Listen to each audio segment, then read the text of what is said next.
Reserve bank of ઇન્ડિયાએ Paytm payments bank ઉપર restrictions લગાવી દીધા છે। ત્યારે સવાલ એ થાય છે કે જો મેં મારા વાહનમાં પેટીએમનો ફાસ્ટેગ લગાવ્યો છે તો એ હું ક્યાર સુધી વાપરી શકીશ, એનું બેલેન્સનું હું શું કરી શકીશ ને એ બેલેન્સ હું કોઈને ટ્રાન્સફર કરી શકું કે નહીં કરી શકું।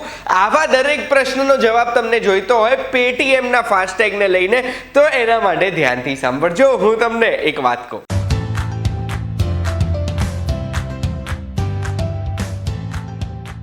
એક વાત કહું, આપનું સ્વાગત છે। મારું નામ છે ગુંજ ઠક્કર। સૌથી પહેલા તો પેટીએમના ફાસ્ટેગ યુઝર્સને એક ગુડ ન્યૂઝ આપવા માંગુ છું કે જે 29મી ફેબ્રુઆરી 2024 લાસ્ટ ડેટ હતી ને એ લાસ્ટ ડેટ એક્સટેન્ડ કરી દેવામાં આવી છે 15મી માર્ચ 2024 સુધીની। એટલે પેટીએમ પેમેન્ટ્સ બેંક પોતાની સર્વિસ 15મી માર્ચ સુધી આપશે પોતાના ગ્રાહકોને। હવે આ 15મી માર્ચ ડેડલાઇન થઈ છે ત્યારે ફાસ્ટેગને લઈને ઘણા બધા પ્રશ્ન થતા હોય છે।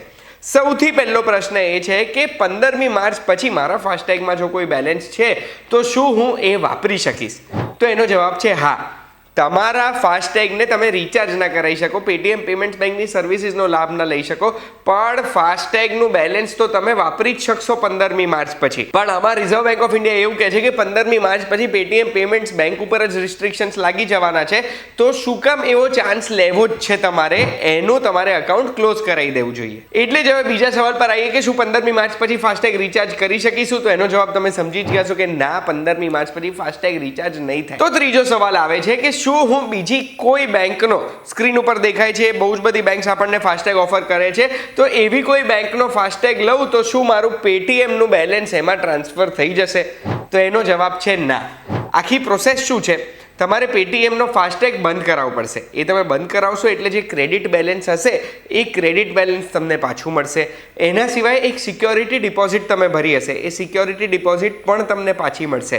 આ બંને વસ્તુ તમને પાછું મળી જાય એના પછી તમે નવો કોઈ બી ફાસ્ટેગ માટે અપ્લાય કરી શકો છો, જેમાં તમારે તમારો ડ્રાઇવિંગ લાઇસન્સ, વાહનનું રજિસ્ટ્રેશન સર્ટિફિકેટ વગેરે આપવાનું રહેશે અને નવું સ્ટીકર લાગશે। આ સ્ટીકર કામ જ નહીં કરે તમારા વાહનમાં। ચોથો સવાલ એ થાય છે કે શું પેટીએમ પરથી બીજી કોઈ બેંક જેમ કે HDFC બેંકનો ફાસ્ટેગ લીધો હશે તો એ પણ બંધ થઈ જશે? તો એનો જવાબ HDFCની વેબસાઇટ પર મને મળ્યો કે ના, એ બંધ નહીં થાય। HDFC વાળો ફાસ્ટેગ તો ચાલુ જ રહેશે, બીજી કોઈ પણ બેંકનો ફાસ્ટેગ ચાલુ રહેશે, ફક્ત પેટીએમ પેમેન્ટ્સ બેંકનો કોઈ ફાસ્ટેગ હોય એ જ કામ નહીં કરે। આશા રાખું છું આ વિડીયોની માહિતીથી ફાસ્ટેગને લઈને તમને દરેક પ્રશ્નનો જવાબ મળી ગયો હોય। પેટીએમને લઈને, એના ફાસ્ટેગને લઈને બીજા કોઈ પણ પ્રશ્ન છે કમેન્ટમાં મને પૂછજો, દરેક સવાલનો જવાબ આપવાનો પ્રયાસ હું કરીશ। અને આવી માહિતી જો જોવી ગમે છે તો એના માટે એક વાત કહું, જોતા રહેજો VTVGujarati.com પર। આપણે ફરી મળીશું।